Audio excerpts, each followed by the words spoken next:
Imagine dedicating months to a project, pouring every ounce of your skill and creativity into it. You stay up late, perfecting every detail, because you know this is your moment to shine. But when the big day finally arrives, when your hard work is about to be unveiled, you sit in shock as someone else stands up and takes all the credit. All the late nights, all the sacrifices, claimed by someone who had nothing to do with your success. This is exactly what happened to Anita, a talented, driven black woman working in a prestigious tech company.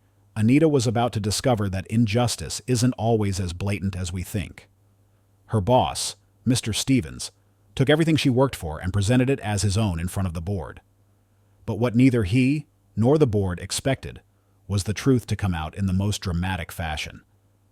The way this story ends will leave you speechless, because justice was served, but not in the way anyone expected. Before we jump into Anita's story, take a moment to subscribe to our channel. You don't want to miss out on stories like this, stories that uncover the hidden truths, the shocking betrayals, and the unexpected victories. Every week, we bring you powerful, thought-provoking narratives that dive deep into the real struggles and triumphs of everyday people, just like you. By subscribing, you're not only ensuring you stay updated with our latest content, but you're also joining a community that values truth, justice, and real-life transformations. So, hit that subscribe button, turn on the notifications, and get ready for a story that will leave you questioning everything you thought you knew. Trust me, you won't want to miss how this one unfolds. Anita was a woman defined by her work ethic, ambition, and sharp intellect. From a young age, she learned that success wasn't something handed to you. It had to be earned through determination and hard work. Raised in a modest household, Anita grew up with values that emphasized persistence and self-reliance. This foundation shaped her into a driven and disciplined individual, with a hunger for success that few could match. In school, Anita wasn't just another bright student. She was exceptional. Her teachers recognized early on that she was destined for greatness. While other students coasted through assignments, Anita pushed herself further, always eager to learn more and take on challenges others shied away from. Her intelligence wasn't just in memorizing facts. She had an ability to think critically, connect dots that others missed, and propose solutions that were innovative and practical. Her peers admired her, and her teachers predicted she would go far in life. After graduating at the top of her class in business administration, Anita had job offers from multiple prestigious companies. She accepted a position at a top tech firm where she quickly made a name for herself as a skilled problem solver and strategic thinker. Her work ethic was unmatched. She was often the last one in the office, refining presentations and brainstorming new ideas long after her colleagues had left for the day. Her dedication didn't go unnoticed, and she soon became an invaluable asset to the team. Despite her success, Anita was humble. She wasn't one to boast about her accomplishments. Instead, she believed her work should speak for itself. However, beneath her humility was a burning ambition. Anita wanted more than just to succeed. She wanted to break barriers. As a black woman in a predominantly white, male-dominated industry, she knew that her journey would be more challenging, but she was determined to rise to the top. For Anita, it wasn't just about personal success. It was about creating a path for others like her to follow. She wanted to shatter the glass ceiling, not only for herself, but for those who would come after her. Anita's current project was the most important one of her career so far. She had poured countless hours into it, perfecting every detail, and she was confident that this would be her breakthrough moment. The project was critical to the company's future, and Anita had been instrumental in developing innovative solutions that no one else had thought of. She was excited for the upcoming board meeting, where her work would finally be showcased. But little did she know, the moment she had been working toward, her chance to shine, was about to be stolen right from under her. Anita held the position of project manager at one of the most reputable tech companies in the country. Her role wasn't just about overseeing tasks. It was about leading innovation. She had earned this position through sheer talent and dedication, working her way up from an entry-level analyst to one of the key figures in the company's most important projects. Her responsibilities spanned across multiple teams, where she coordinated complex workflows, solved unforeseen problems, and ensured that deadlines were met, all while driving the company's strategic vision forward. The project Anita was currently working on was, by far, her most ambitious yet. The company was preparing to roll out a revolutionary new software that promised to reshape the industry. The stakes were high. If successful, the product would generate millions in revenue and elevate the company's standing within the tech world. Anita had spearheaded the project from the very beginning, designing key components and orchestrating the integration of cutting-edge technology that had never been used before. She had spent months perfecting every detail, from the user interface to the functionality, and her fingerprints were all over the project's success.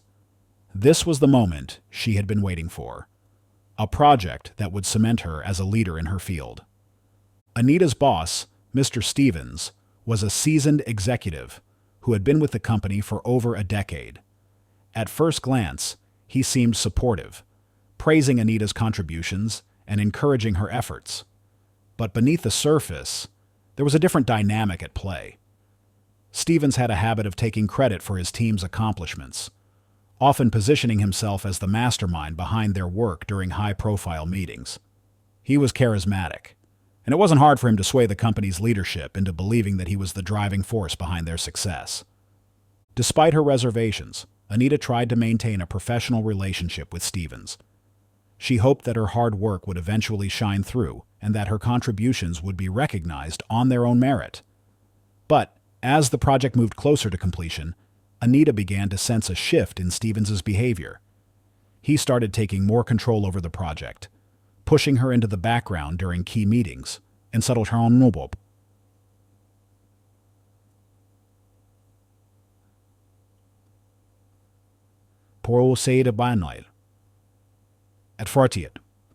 At first, Anita brushed it off, convincing herself that Stevens was simply trying to manage the optics of the project with upper management. But as the presentation date to the board approached, his actions became more calculated. He withheld critical information from her and began positioning himself as the sole leader of the project. Anita couldn't shake the feeling that Stevens was planning to claim her work as his own, but she couldn't afford to confront him. Not yet. The board presentation was her chance to prove herself, and she was determined to let her work speak for itself. All she needed was the opportunity to present it. Little did she know, Stevens had other plans.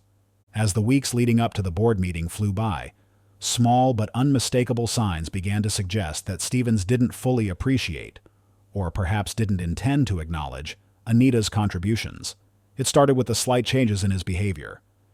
In the beginning, Stevens had been quick to offer praise, often complimenting Anita on her innovative approach to solving technical challenges.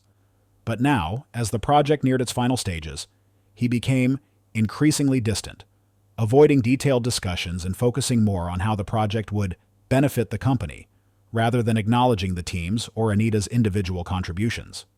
One of the first clear signals came during a routine project update. Stevens had asked Anita to provide him with a detailed breakdown of the progress, which she meticulously prepared, ensuring every detail was accounted for. But when the time came to present the update to the executive team, Stevens insisted on handling it alone. He reassured her it was only to keep things simple for the executives.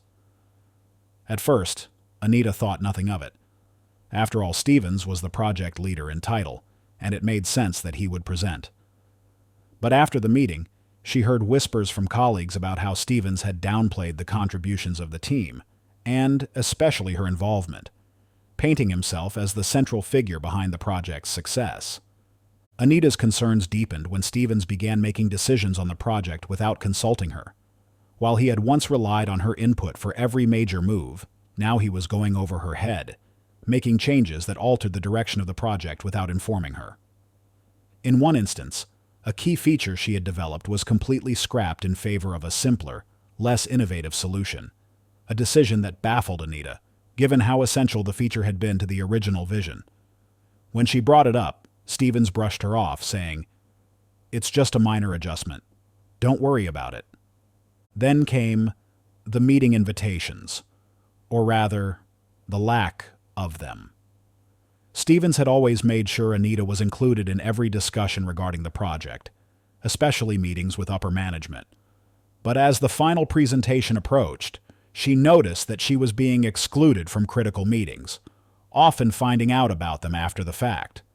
When she confronted Stevens, he casually explained that these were high-level discussions and assured her that her presence wasn't necessary. The final blow came a week before the board presentation. Anita had been preparing extensively, ready to showcase the work she had poured herself into. But when she asked Stevens for a copy of the presentation to review, he hesitated. "I'll take care of it," he said, with a dismissive wave of his hand. Anita's stomach dropped. It was clear now. Stevens was positioning himself as the sole architect of the project, and she was being pushed out. Despite the growing sense of dread, Anita remained composed. She had to. Confronting Stevens now could jeopardize her chance to speak at the board meeting. But deep down, she knew that the moment of betrayal was fast approaching. Mr. Stevens was the kind of boss who, on the surface, appeared charming, approachable, and full of praise. He had a way of carrying himself that immediately won over his superiors. He was a man of charisma, always ready with a joke or a smile. To many in the company, he seemed like a born leader, someone who could rally a team and lead them to success. However, for those working directly under him, like Anita, there was another side to Stevens, a side that was far more self-serving. Throughout his career, Stevens had a reputation for taking credit for other people's work, particularly the contributions of those under him. His ability to subtly insert himself into the narrative of a project's success without directly doing much of the work was nothing short of an art form. He would often lead from a distance, swooping in at the last moment to claim the spotlight when a project reached completion. Stevens was adept at navigating corporate politics, and he knew how to present himself as the visionary, even when it was his team who had done the heavy lifting. Anita had witnessed this behavior before, but had never been directly affected, until now. In their early years of working together, Stevens had always been quick to praise Anita, admiring her sharp thinking and innovative solutions. He would often say things like, "We make a great team, Anita. Together we're unstoppable," or "I couldn't do this without you." But even in those moments, there was an underlying tone of patronization. Stevens viewed Anita as a valuable asset, but never as an equal. He saw her as a tool to bolster his own reputation within the company, not as someone who deserved recognition in her own right. Their relationship was complex. Anita, driven by her passion for the job, wanted to believe that Stevens saw her as a collaborator, someone whose input and effort were vital to the project's success. However, as time went on, it became clear that Stevens had other motives. He would often take Anita's ideas and present them to higher-ups as his own, leaving out her name in key moments. When the company's leadership praised Stevens for his innovative strategies, Anita's work was rarely, if ever, mentioned. What made it all the more frustrating was Stevens's ability to maintain his likable facade. He never seemed outright malicious. Instead, he framed everything as teamwork. When Anita would bring up her concerns about not being acknowledged, Stevens would offer excuses like, "You know how it is, Anita. The higher-ups don't need all the details. We're in this together, and they know you're a big part of it." His words were designed to placate her without giving her the recognition she deserved. But as the stakes of their current project grew higher, so did Stevens' ambition. This project was going to be a game-changer for the company, a revolutionary piece of software that had the potential to make waves across the industry. Stevens knew that if he could present himself as the mastermind behind it, his career would skyrocket.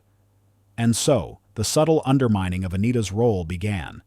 It started with him taking over meetings, positioning himself as the lead in discussions, and increasingly downplaying Anita's involvement. As Anita worked tirelessly to perfect the project, Stevens was busy strategizing how to position himself for the big presentation. To those outside their team, Stevens still appeared to be the capable leader he had always presented himself as. But to Anita, the cracks in his facade were becoming more apparent. She could see that Stevens wasn't interested in collaboration. He was interested in taking credit for her hard work. And the closer they got to the board presentation, the clearer it became that Stevens was setting the stage for his ultimate betrayal. Anita's role in the project was nothing short of essential. From the very beginning, she approached the challenge with a unique vision that set her apart from her colleagues. The project itself was a groundbreaking software solution designed to revolutionize the way businesses handled data management. And Anita's input went beyond just technical knowledge. She was the driving force behind many of the innovative features that made the project stand out. Anita's biggest contribution was a system she designed to streamline data processing, a feature that would allow users to analyze large data sets in real time.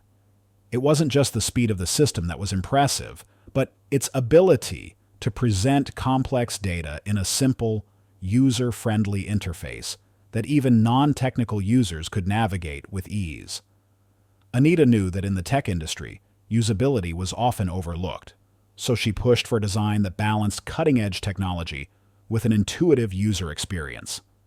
This balance between functionality and accessibility was what made her ideas stand out and what excited everyone who saw the early demos.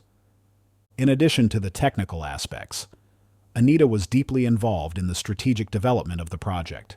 She recognized the market demand for such a product and understood how the company could position itself as a leader in the field. Her foresight in predicting future industry trends added immense value, and she worked tirelessly to ensure that the project not only met current needs, but was also adaptable for future advancements. Anita's ability to anticipate challenges and opportunities made her a key player in the project's long-term vision. Anita's dedication to the project was evident in the countless hours she spent refining every detail. She often stayed late into the night, perfecting algorithms, running simulations, and troubleshooting problems. While others might have been satisfied with good enough, Anita always pushed for excellence. Her commitment wasn't just about completing the task. She wanted the project to be something that would define her career, a legacy she could look back on with pride. What set Anita apart wasn't just her technical skill, but her problem-solving abilities. Throughout the project, she encountered numerous obstacles, whether it was unexpected bugs in the code or difficulties in integrating various components, but she never backed down from a challenge. Instead, she approached every problem with a solution-oriented mindset, often coming up with creative fixes that others hadn't considered. Her colleagues admired her tenacity and resilience, and it was clear that without her contributions, the project would not have progressed as smoothly or as quickly as it had. However, despite all of Anita's hard work and brilliant ideas, her contributions were beginning to fade into the background, overshadowed by the growing presence of her boss, Mr. Stevens. As the project neared completion, Anita began to realize that while her fingerprints were all over the project's success, Stevens was subtly positioning himself to take credit for everything she had accomplished. Little did she know, her dedication and innovation were about to be used against her in the most unexpected way. The warning signs that Mr. Stevens was planning to take full credit for Anita's hard work began as small, almost imperceptible shifts in his behavior, subtle enough to avoid raising alarm, but significant enough to plant seeds of doubt in Anita's mind. At first, they were easy to dismiss as routine managerial decisions, but as the project neared its completion, the patterns became harder to ignore. One of the first red flags was the way Stevens began taking more control over meetings. Where previously Anita had led discussions about the project's technical aspects, Stevens started dominating the conversation, often summarizing her points or cutting her off before she could fully explain her ideas. In several key meetings with upper management, Stevens would speak over her, framing her contributions as part of his team's efforts without ever mentioning her name specifically. Anita noticed the change, but she told herself that he was simply positioning the project as a group success, not realizing that Stevens was already beginning to erase her individual input. Another subtle cue was Stevens' increasing lack of communication with her as the project moved closer to the board presentation. In the early stages, Stevens had regularly consulted her for updates and ideas, but now he seemed to be making decisions on his own. He started attending high-level meetings without inviting her, or even informing her that they had taken place. When she questioned him about it, Stevens brushed her off, saying things like, "Don't worry, I've got it covered," or "You've already done the hard part. Let me handle the rest." His reassurances, once comforting, now carried a patronizing tone that made Anita feel like she was being pushed aside. Perhaps the most troubling sign was the way Stevens downplayed her involvement in conversations with the executive team. At first, he would praise her work, but now his compliments were growing vaguer. He started using phrases like "the team" or "we" when referring to the project's key innovations that had come directly from Anita's hard work.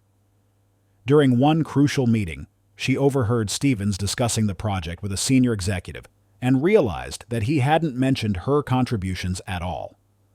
The idea of confronting him crossed her mind, but she hesitated, not wanting to appear paranoid or ungrateful. The final warning sign came when Stevens began preparing the presentation for the board. Normally, Anita would have been involved in crafting the slides and practicing the delivery, but Stevens assured her that he would take care of everything. When she asked to see the draft, he gave her a vague answer about working on it later.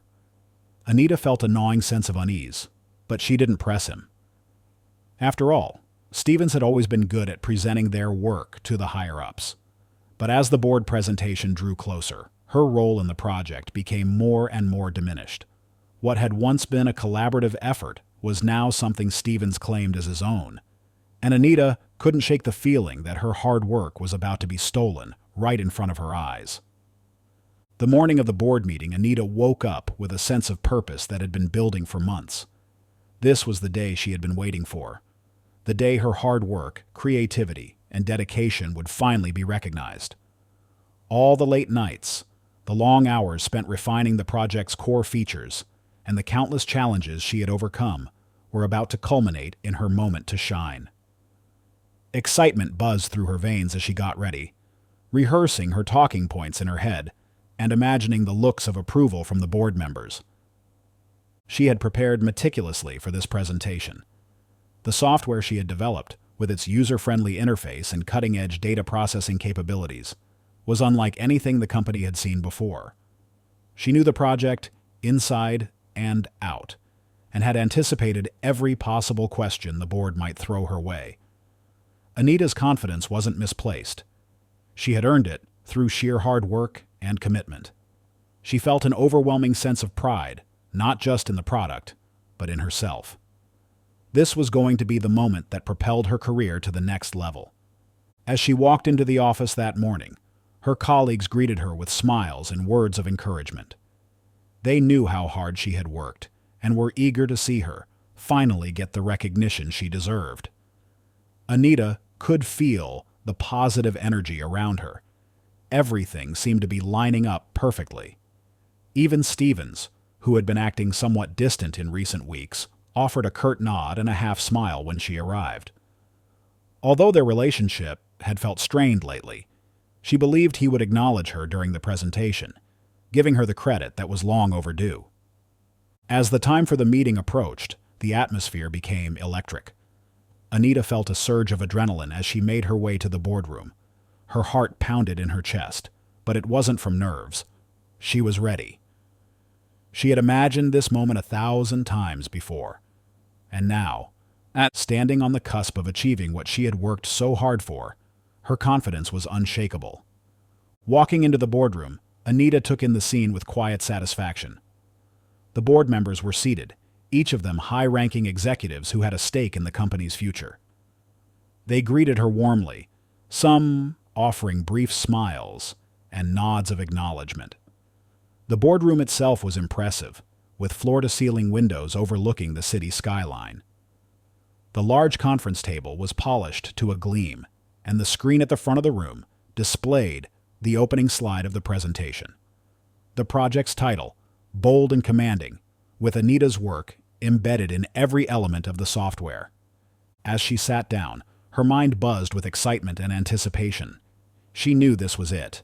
This was her moment to show them what she was capable of, to prove that she was more than just a cog in the machine.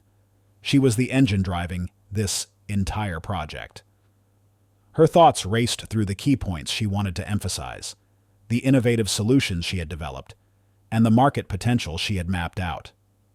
Stevens entered the room, his usual confident swagger in full display. But Anita didn't worry about him. Today was about her work, her moment, and there was no way he could overshadow her contributions.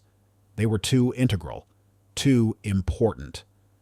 As Stevens took his place at the head of the room, she smiled to herself. Finally, her chance had come, and she was ready to seize it. As the meeting began, Stevens took his place at the front of the room, confidently positioning himself in front of the presentation screen. Anita expected him to give a brief introduction before turning the floor over to her, but instead, Stevens launched directly into the presentation without so much as acknowledging her presence. He spoke with authority, immediately commanding the attention of the board, his voice smooth and calculated. At first, Anita brushed it off. Maybe he was just setting the stage for a bigger introduction later on. But as he continued, her unease grew. Stevens started by outlining the project's goals, framing the initiative as one he had championed from the very beginning. He highlighted the importance of the project to the company's future and, in broad terms, discussed the challenges they had faced along the way. Not once did he mention the team, let alone Anita, whose innovative ideas had been the cornerstone of the project. As he moved into the specifics of the software, he began to explain its core features, the very features Anita had designed, refined, and perfected. Yet, he spoke as if they had been his ideas all along. Each time Anita expected him to glance her way or acknowledge her role, Stevens doubled down on his narrative, emphasizing his leadership in bringing the project to fruition. He detailed the software's user interface, its data processing capabilities, and the strategic foresight that had gone into its development, all while carefully positioning himself as the mastermind. As Stevens spoke, Anita sat frozen in disbelief, watching as the work she had dedicated herself to was presented as someone else's. With each passing minute, it became painfully clear that Stevens had no intention of sharing the credit. He moved through the presentation smoothly, weaving his way through technical aspects of the project, using Anita's work to bolster his own image. He fielded questions from the board with ease, explaining the technical challenges as though he had been the one to overcome them, even referencing decisions Anita had made without giving her any acknowledgement. Every time Anita thought he might throw her a lifeline, a nod, a mention of her contributions, Stevens pressed on, firmly centering himself as the driving force behind the project.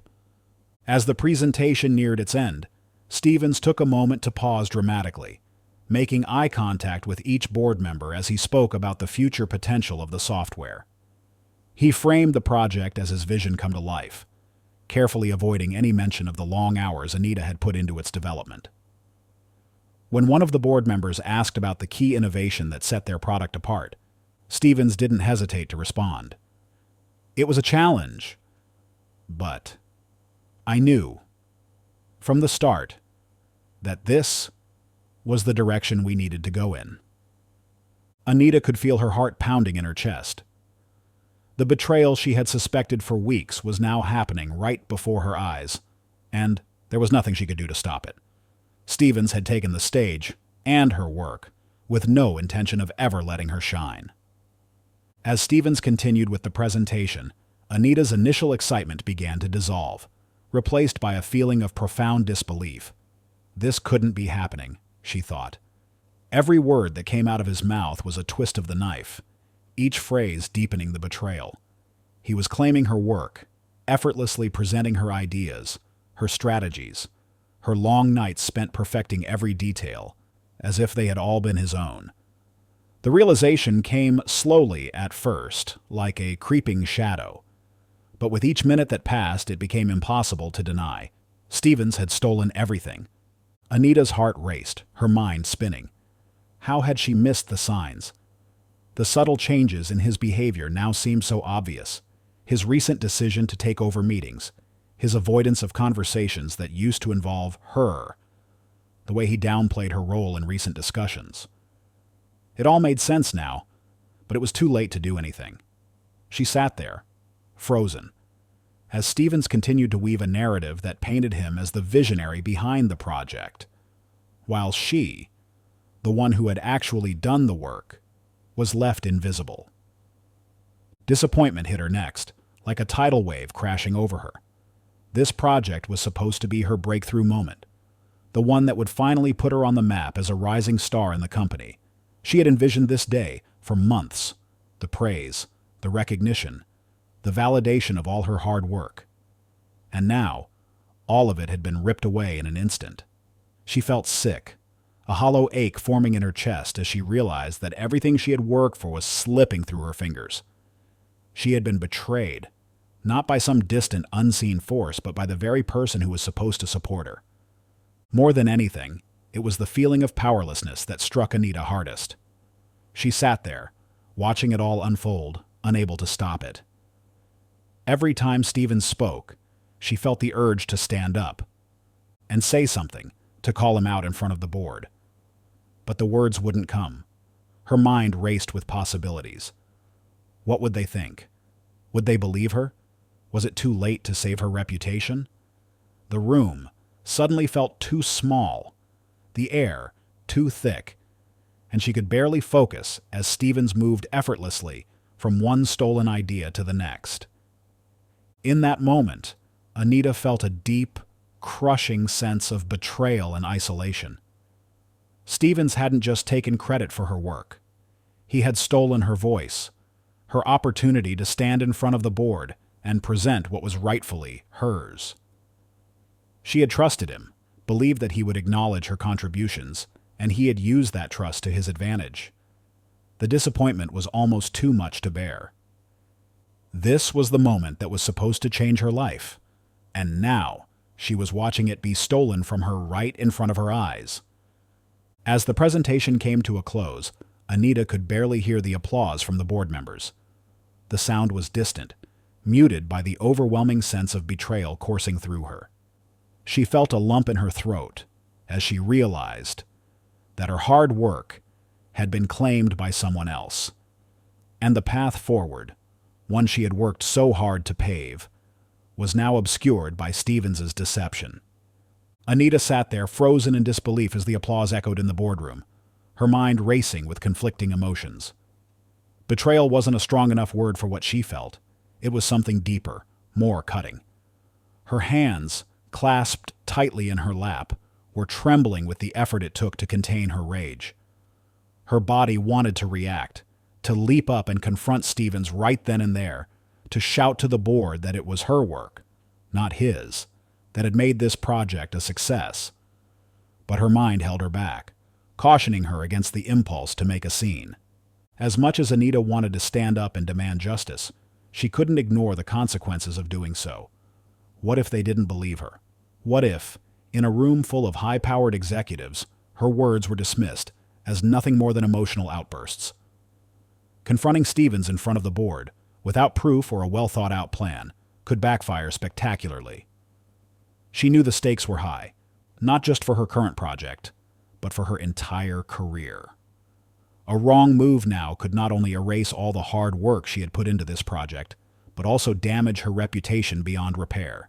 But the alternative, staying silent, was just as painful. Stevens had stolen her moment, her chance to finally be recognized for her talent and dedication. He had taken credit for every sleepless night, every brilliant idea, every ounce of energy she had poured into this project. And now he was being applauded for it. How could she just sit there and let him get away with it? Her heart raced as she considered standing up, her voice cracking the facade of professionalism she had worked so hard to maintain. But the fear of being dismissed or even retaliated against held her in place. Inside, she felt a battle raging, one between her desire to fight for herself and the practical voice warning her of the dangers of doing so. She couldn't stop replaying the presentation in her head, moment by moment, as Stevens coolly claimed her ideas as his own. How had she not seen this coming? She had known Stevens wasn't the type to give credit easily, but she had never imagined he would go this far. Now, in front of the most powerful people in the company, he had completely erased her from the narrative. Her mind kept cycling through scenarios. What if she had spoken up during the presentation? What if she had subtly corrected him, reminding him and the board of her role without making a scene? Would it have worked, or would Stevens have found a way to brush her aside? The truth was, he was far more experienced at navigating these corporate power plays than she was. He knew exactly how to manipulate the situation to his advantage. The thought of confronting him after the meeting, in private, crossed her mind as well, but even that felt dangerous. Would he retaliate if she called him out? Would he twist her words to make her look like the one who was being unreasonable? And what good would it do if the board had already left the room with the impression that Stevens had been the driving force behind the project? The damage had already been done. Despite the storm of emotions swirling inside her, Anita knew she needed to play this smart. Her anger, as justified as it was, wouldn't win her this battle. She needed a plan, a way to expose Stevens' betrayal, in a way that would leave no room for doubt. But in that moment, as the board members praised Stevens and shook his hand, all she could do was sit quietly and process the enormity of what had just happened. Her breathing was shallow, her mind still torn between action and restraint. She could feel the weight of the decision pressing down on her. If she stayed silent now, would it haunt her forever? Would she look back on this moment and regret not having the courage to stand up for herself? Or was it smarter to bide her time, gather her evidence, and strike back when the moment was right? As the board meeting came to a close, Anita remained seated, her heart heavy with the realization that no matter what she decided, this wasn't over. She wouldn't let Stevens get away with this.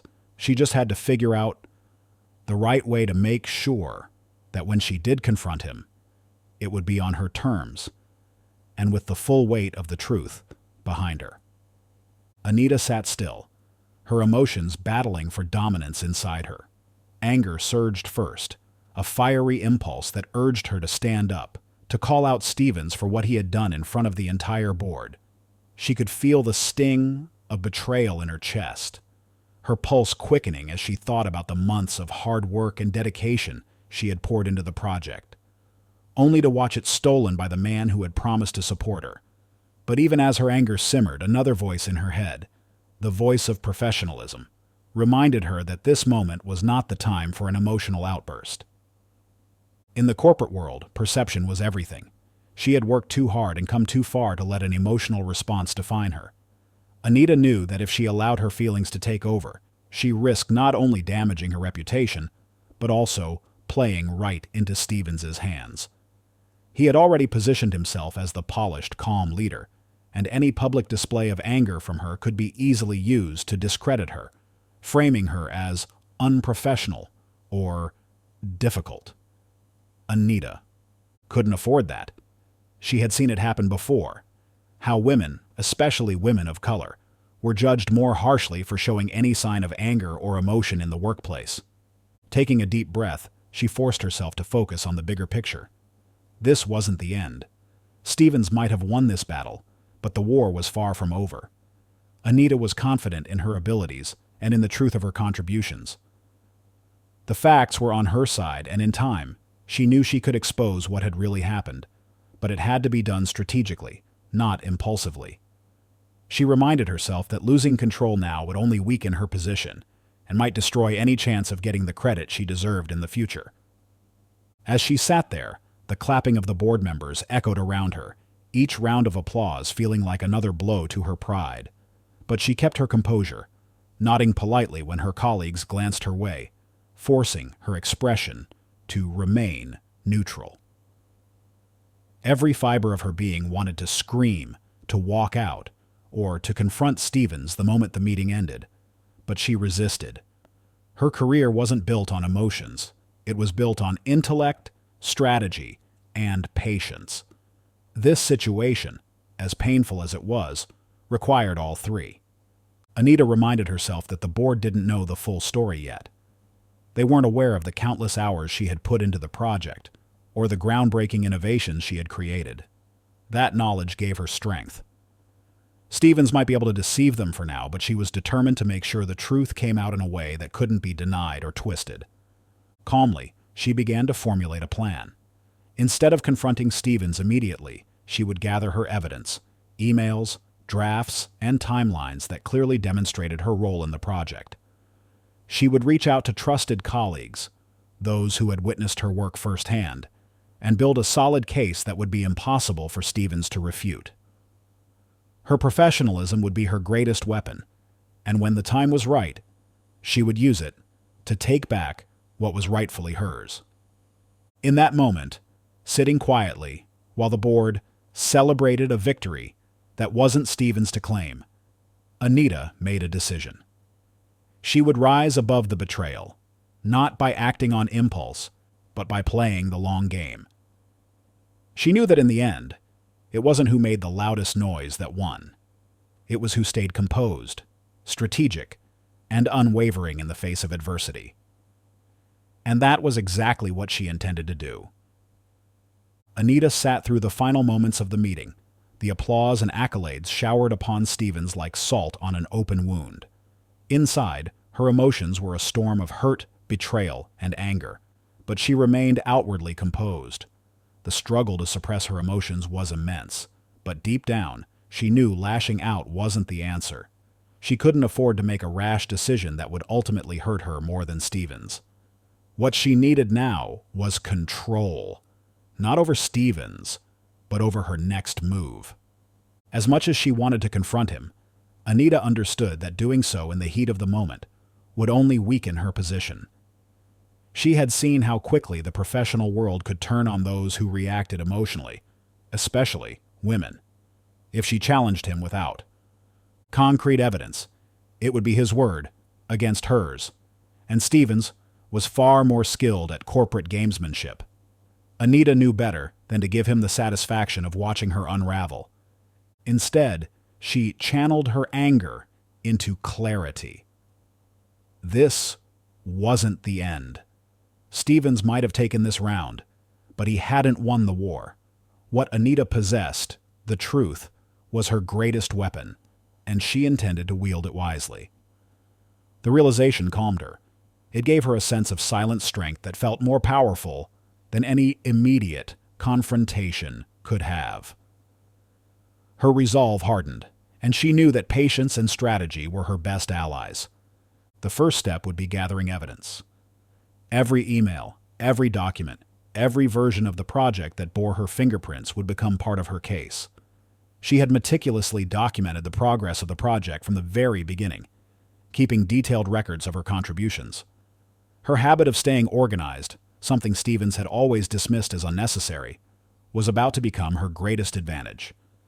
She would compile a timeline that clearly showed her role in the project, from conception to execution, leaving no doubt that it was her innovation, her hard work, that had made it a success. She began mentally reviewing all the communications she'd had with Stevens and other colleagues. There were plenty of emails that showcased her leading the project's development, offering solutions, and even advising Stevens on technical aspects that he had claimed as his own in the meeting. These digital trails were her lifeline, and she intended to follow them with precision. She knew there were colleagues who had seen her work firsthand, people who respected her and would support her if she needed their testimony. It wasn't just about confronting Stevens. It was about building an airtight case that left him no room to twist the truth. As Anita's plan began to take shape, she felt a surge of calm confidence. She would play the long game. Stevens may have underestimated her, but he would soon realize that Anita was not someone who would simply fade into the background. She would fight for the recognition she deserved, but on her terms, with the full weight of evidence behind her. This wasn't just about personal vindication. It was about justice, not only for herself, but for every time someone had been overlooked, dismissed, or had their work stolen by someone in a position of power. Anita was determined to set things right, and when she did, it would be undeniable. As the meeting continued and the board members began asking detailed questions about the project, Stevens's smooth facade started to show cracks. Up until now, he had confidently fielded general questions about the software, using broad strokes to paint himself as the mastermind behind its development. But as the inquiries became more specific, focusing on the technical aspects and strategic details of the project, Stevens's confidence began to waver. One of the board members, a senior executive with a deep understanding of technology, leaned forward and asked, "Stevens, can you walk us through the decision-making process behind the real-time data processing system? That's quite an innovation. I'm curious how you managed to overcome the latency issues we've seen in similar systems." Stevens hesitated for the briefest of moments, but it was enough for Anita to notice. He stammered slightly before launching into a vague explanation about optimizing the system's architecture.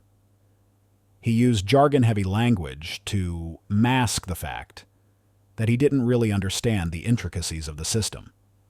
Anita knew this because she had been the one to solve that very problem. She could see the wheels turning in his head as he scrambled to remember the details she had shared with him in passing. Details he had barely paid attention to at the time. The board member wasn't satisfied. "Yes, but how did you ensure the system could handle the higher volumes of data without significant performance degradation? That's been a major challenge in our field, and I'd like to understand how you achieved that breakthrough." Stevens's face tightened, and his voice faltered as he stumbled through an incoherent answer about load balancing and server optimization. But Anita could see it. He didn't have a clue. He was relying on buzzwords, hoping they would be enough to deflect the board's scrutiny.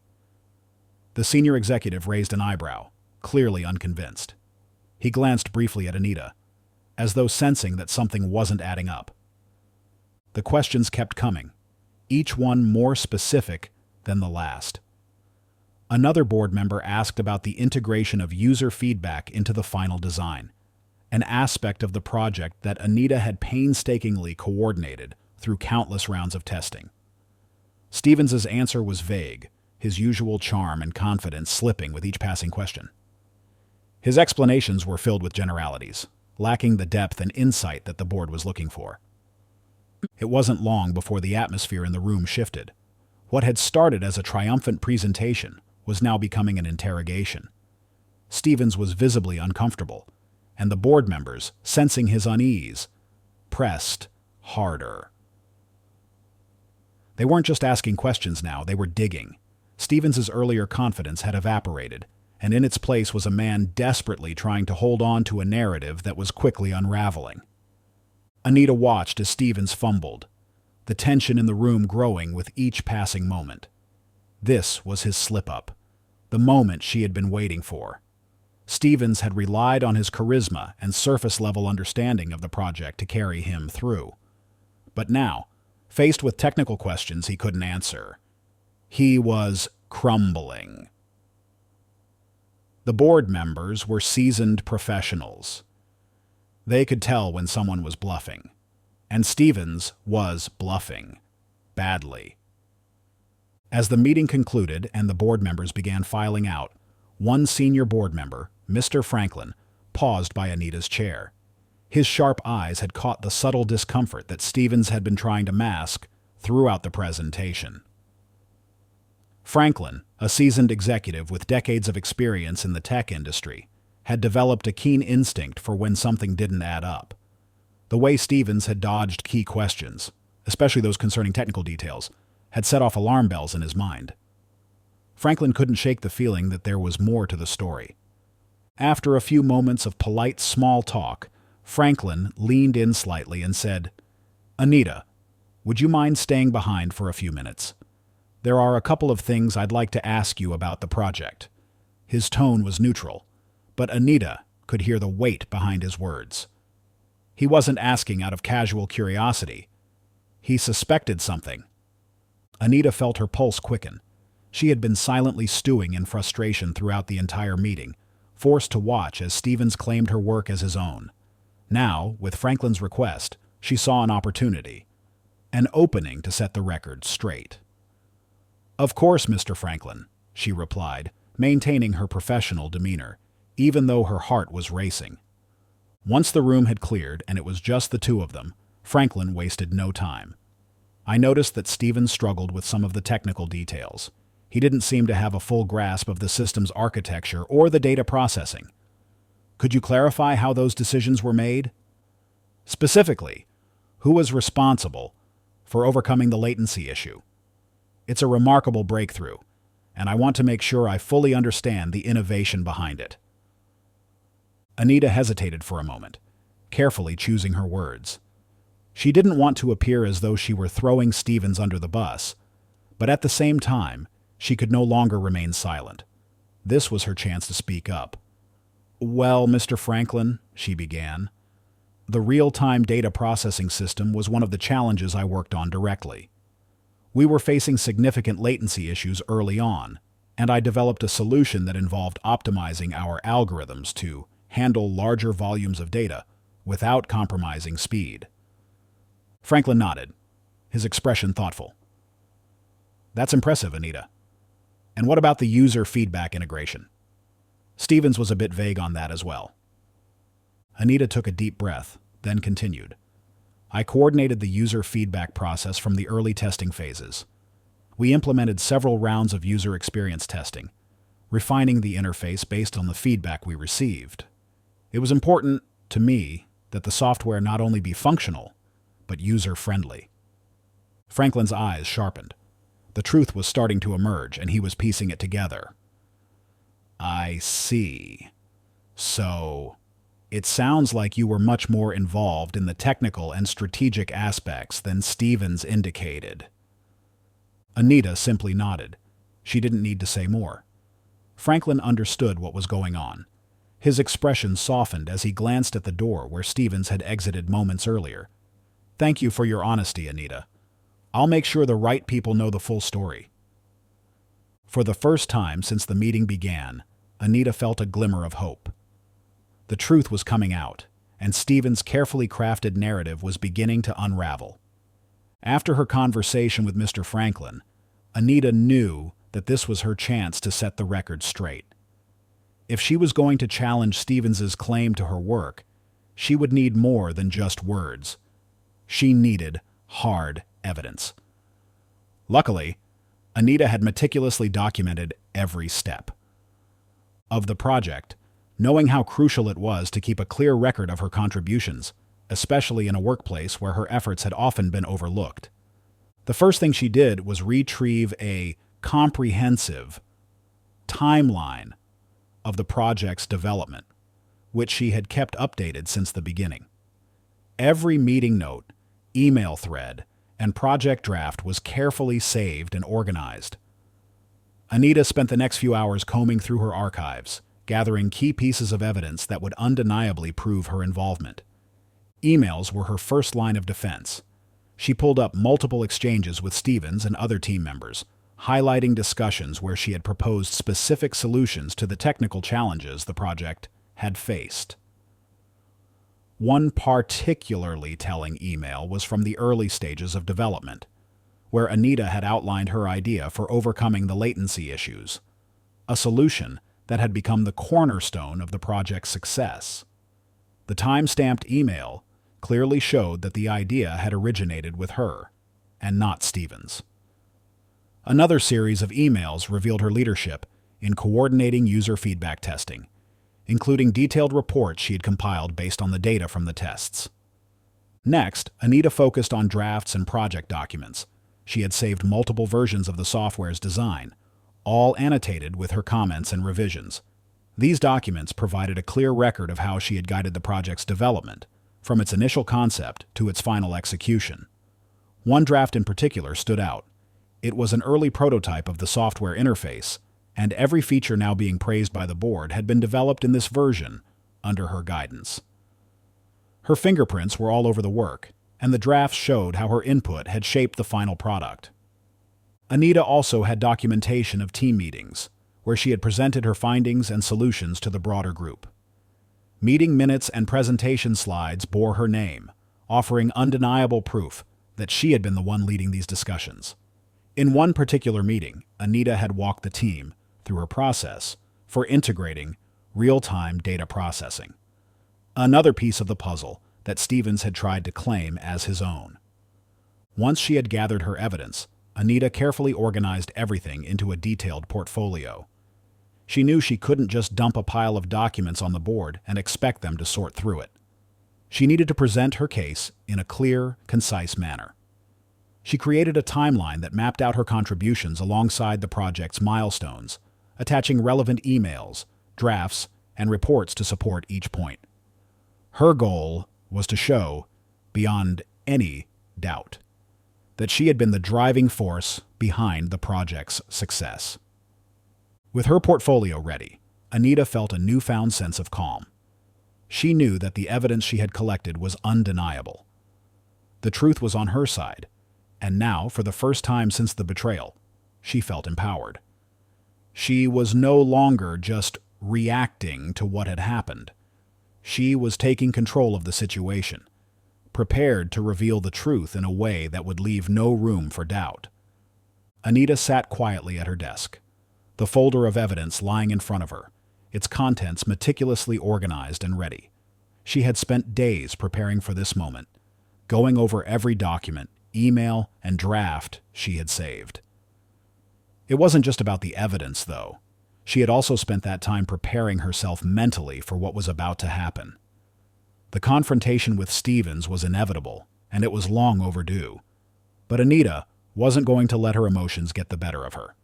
She had learned from the meeting with the board that strategy, not impulse, was her greatest ally. In the days following her conversation with Mr. Franklin, Anita had grown more certain that she needed to confront Stevens directly. She had tried to play the long game, staying silent in the hope that he might give her credit where it was due.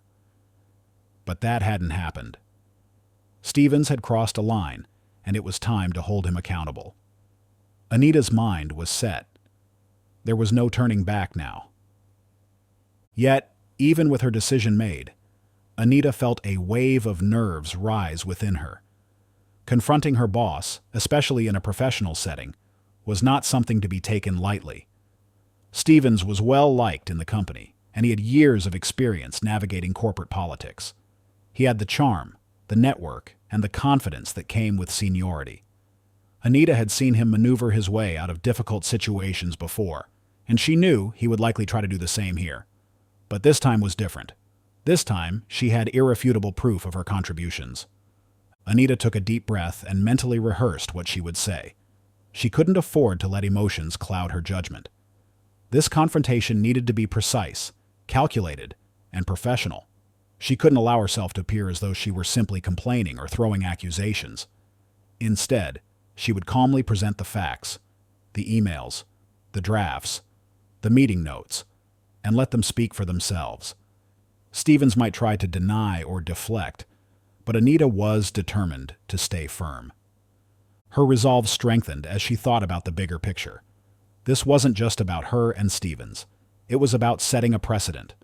Far too often she had seen her colleagues' work go unrecognized, particularly women of color who were often sidelined or overlooked. Anita knew that her actions would send a message, not just to Stevens, but to the company as a whole. She was standing up for her own work, yes, but she was also standing up for fairness and integrity in the workplace.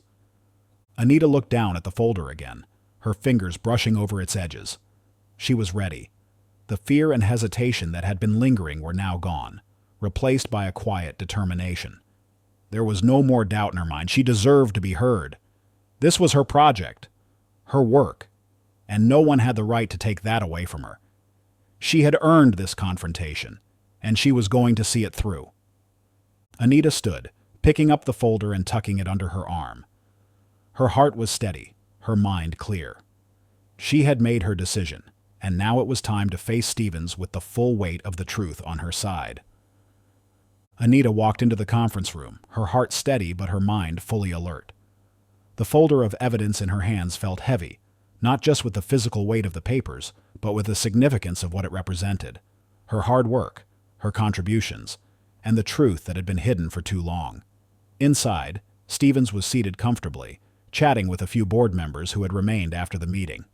He seemed relaxed, but Anita could see the flicker of surprise when she entered the room. He hadn't expected this confrontation. Without waiting for an invitation, Anita moved to the center of the room and addressed both Stevens and the board members. "There's something we need to discuss," she began, her voice calm but commanding. She could feel the tension in the air shift as Stevens looked up, his casual demeanor faltering. The board members, sensing the seriousness in her tone, sat quietly, curious about what was unfolding. Anita turned to Stevens, her gaze unwavering. "During the presentation, a number of things were said that don't align with the truth of this project. I've come to set the record straight." She placed the folder on the table and opened it, revealing the carefully curated evidence she had prepared. Stevens shifted uncomfortably in his chair. Anita began methodically presenting her evidence. She showed the board members emails, early correspondence that detailed her role in solving the software's latency issues, emails that included her exact proposals, the ones Stevens had claimed as his own. She handed out meeting notes and drafts where her contributions were clearly outlined, proving that she had been the one to guide the project's critical innovations. "This is the real timeline," she said, pointing to a document that tracked the project's progress, each milestone attached to her name, showing the hours and effort she had put in from start to finish. As she spoke, Anita kept her voice steady, resisting the urge to let her anger rise to the surface. This wasn't about emotions. It was about the truth. The board members leaned in, reading through the documents with growing concern, their glances shifting from Anita to Stevens, who now sat rigid, his usual smooth confidence replaced by a tense silence. When she was finished laying out the evidence, Anita turned to Stevens. "You claimed my work as your own, and you presented it to the board without acknowledging my contributions. I've shown you the proof that what you said in that presentation was false." Stevens opened his mouth, ready to deny or explain, but one of the senior board members raised a hand, silencing him. "We need to discuss this further," he said, his tone serious. Stevens, for the first time in the entire process, looked uncertain. The weight of Anita's evidence had spoken louder than his words ever could. Anita didn't need to say anything else. She had done what she came to do, expose the truth and reclaim the work that was rightfully hers. Stevens's expression hardened as the weight of Anita's evidence sank in. The board members, now poring over the documents she had provided, weren't just impressed by her professionalism. They were visibly unsettled by the clear proof that Stevens had claimed her. Work as his own. For a moment, the room was silent, the tension thick as everyone waited for Stevens's reaction. He shifted in his chair, and when he finally spoke, his voice lacked its usual smooth confidence. "Anita," he began, his tone an attempt at sounding conciliatory, "there's clearly been some miscommunication here. I never intended to diminish your contributions. Of course, you played a significant role in the project." His eyes darted between the board members, searching for some sign of approval. "But, as the project lead, I had to synthesize everything and present it in a way that made sense to the board. It's all part of the process." Anita stood firm, her gaze unwavering. "You didn't just synthesize my work, Stevens. You presented it as your own and left my contributions out entirely." Stevens's face tightened, and he leaned forward slightly, trying to regain control of the situation.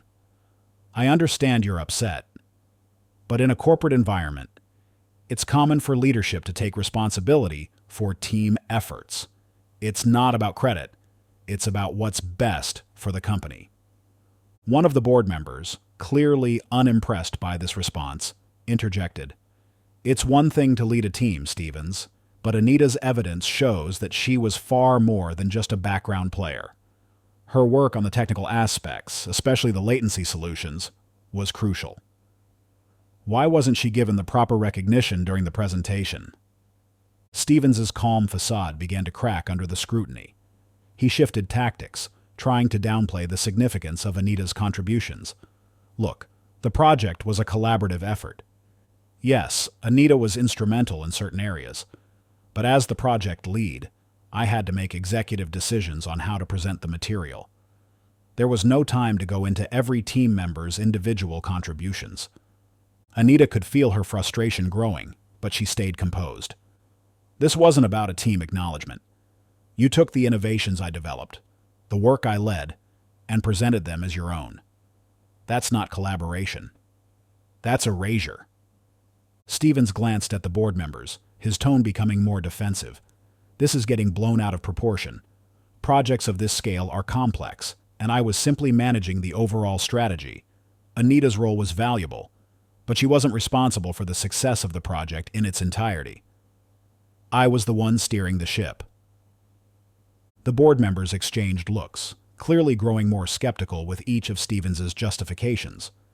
His attempts to downplay Anita's role and frame the situation as a misunderstanding were falling flat. It was clear that Stevens had underestimated the seriousness of the situation, and more importantly, he had underestimated Anita. In that moment, it became obvious to everyone in the room. Stevens wasn't just justifying his actions. He was scrambling to cover up his betrayal. After Anita's powerful confrontation, and as the tension in the room grew thick, the board members exchanged uneasy glances. The evidence was undeniable. Anita's work was the backbone of the project, and Stevens had clearly misrepresented her contributions. The board, seasoned in corporate decision-making, understood the gravity of the situation, but also knew they had to tread carefully. This wasn't just about punishing Stevens. It was about ensuring the company's reputation remained intact while handling this issue with fairness and professionalism. One of the senior board members, Mr. Franklin, who had been instrumental in uncovering the truth, cleared his throat and spoke up. Stevens, what's clear from today's discussion is that there has been a serious misrepresentation of leadership and contributions on this project. While you were the project lead in title, the documentation shows that Anita was the driving force behind many of the critical innovations that have made this project a success. Stevens shifted uncomfortably in his seat, his previous confidence now completely shattered. He opened his mouth to respond, but Franklin raised a hand to stop him. It's in everyone's best interest that we handle this internally, without further escalation. However, this cannot go unchecked. Your actions have damaged trust, not just between you and your team, but between you and this board. The room fell silent as the gravity of Franklin's words settled. The board members weren't here to protect Stevens from the consequences of his actions, but neither were they eager to make a hasty decision that could lead to public scandal or long-term instability within the company. Firing Stevens outright would send a clear message, but it also posed risks. The project was high profile, and Stevens had been a face of leadership for years. Franklin leaned back slightly, his fingers tapping the table as he weighed the options. Given the situation, we have decided that Stevens will no longer hold the leadership role for this project.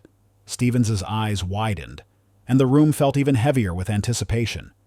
You will be removed from your current position overseeing this initiative, and effective immediately, Anita will be promoted to lead the final stages of the project. Anita, who had been standing quietly to the side, was momentarily taken aback. She had prepared herself for a confrontation, for the chance to reclaim her work and restore her dignity. But she hadn't anticipated that the board would take such a decisive step in offering her the leadership position. Her heart raced as she processed Franklin's words. She had worked for years to get to this point, and now, justice was not just being served. It was being served in a way that elevated her to a position of power and respect.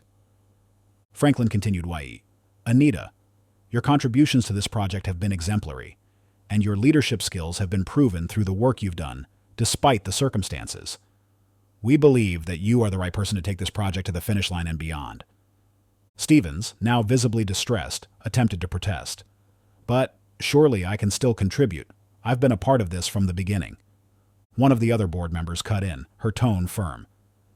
Stevens, the trust has been broken. This decision is final.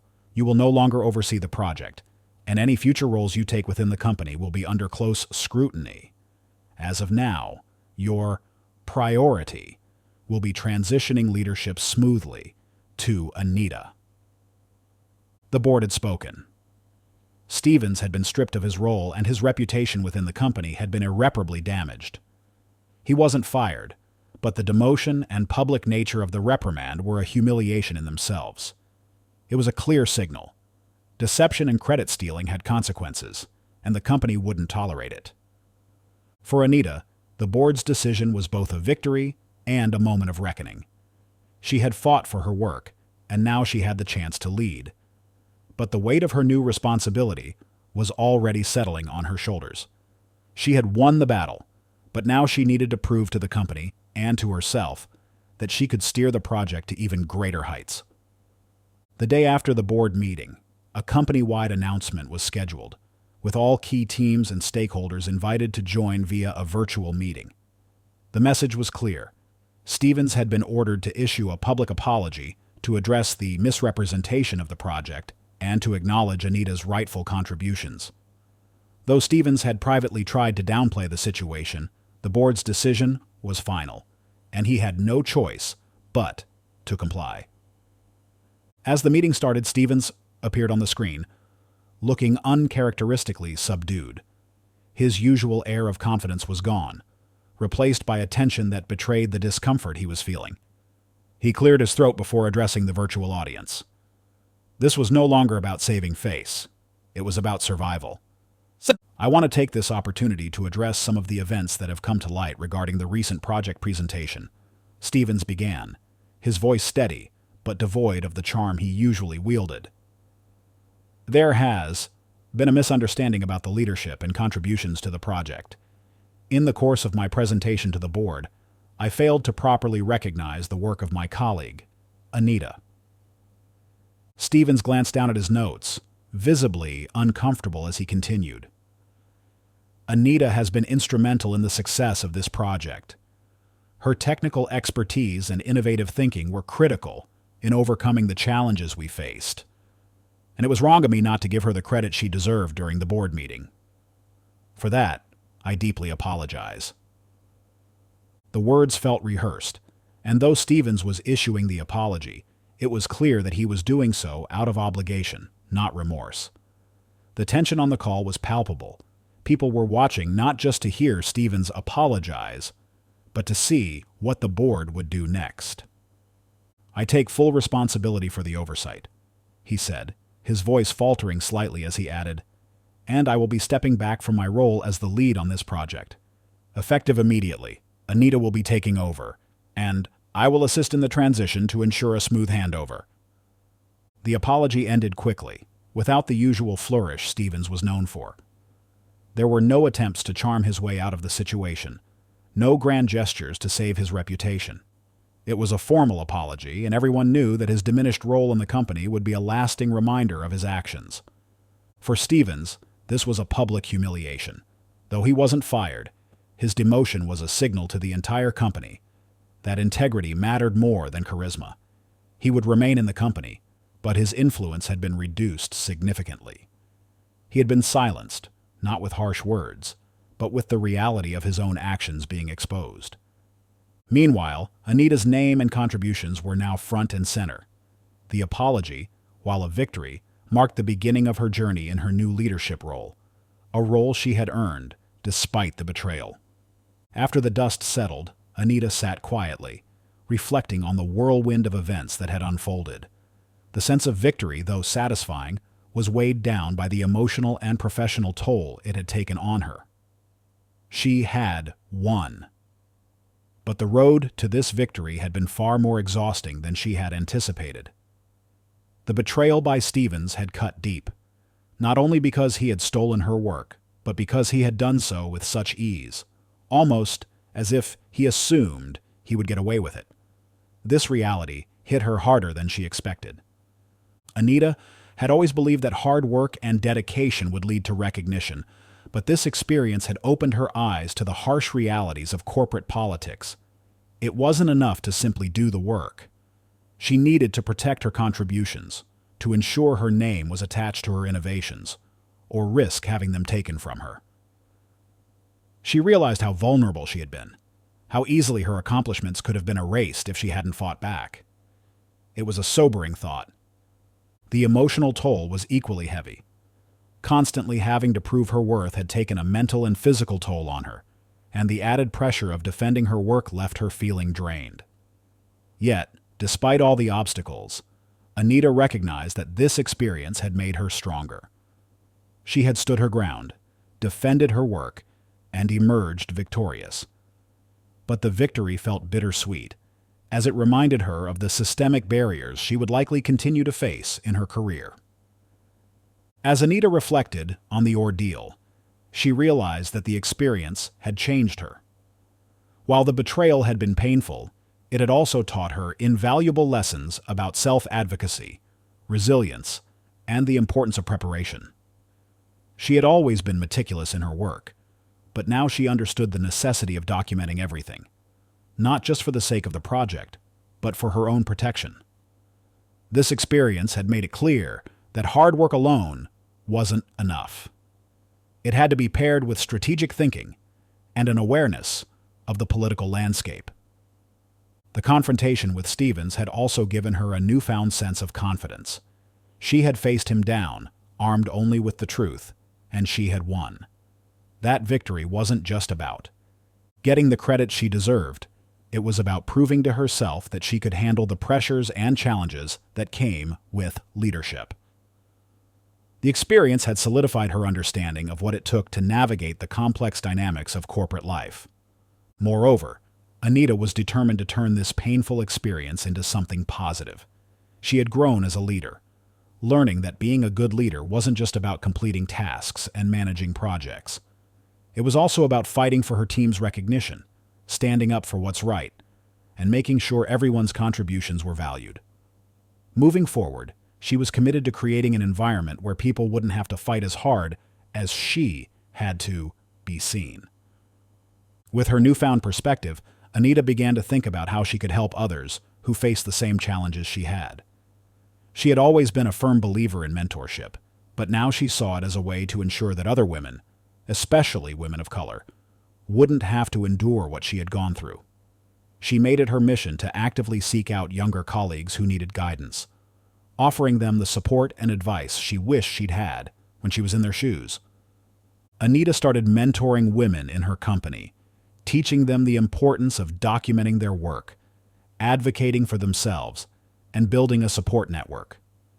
She shared the lessons she had learned about navigating corporate politics, urging them to protect their contributions and to never shy away from standing up for themselves, even when it was difficult.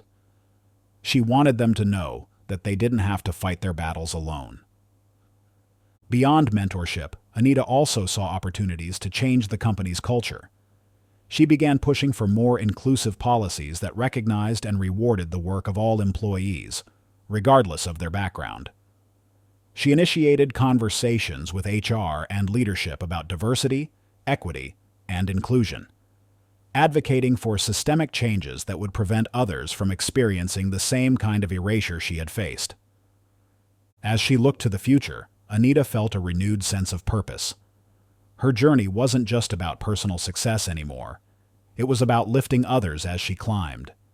She had learned that success wasn't just about being the best. It was about ensuring that everyone had the chance to be seen and heard. And with her newfound platform, Anita was determined to lead that change. Anita's story is one of resilience, perseverance, and the harsh realities of navigating corporate politics as a Black woman. Despite facing betrayal from someone she trusted, her boss, Stevens, Anita fought back with professionalism and integrity. She gathered irrefutable evidence of her contributions and, with calm determination, exposed Stevens's deceit in front of the board. In the end, justice was served, but it came with the bittersweet recognition that corporate success often demands more from those who are overlooked. Anita's victory wasn't just about reclaiming her work.